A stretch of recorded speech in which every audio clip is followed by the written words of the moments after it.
Hi అండి. అందరికీ praise the lord. నీ యందు నేను నమ్మిక ఉంచియున్నాను.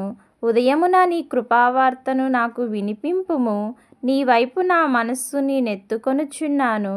నేను నడవవలసిన మార్గము నాకు తెలియజేయుము. కీర్తనల గ్రంథము 43వ అధ్యాయం 8వ వచనము. ఎవరైతే ఈ వాక్యానుసారంగా తమ హృదయాలను దేవుని వైపు త్రిప్పి వారు దేవుని యందు నమ్మిక ఉంచిన ఎడల ఉదయమున దేవుని యొక్క కృపావార్తను విని వారు నడవవలసిన మార్గం వారికి తెలియజేయబడును. కాబట్టి ఈ వాక్యానుసారంగా జీవించులాగున ఈ వాక్యం మన హృదయాలలో ఫలించునుగాక. ఆమేన్.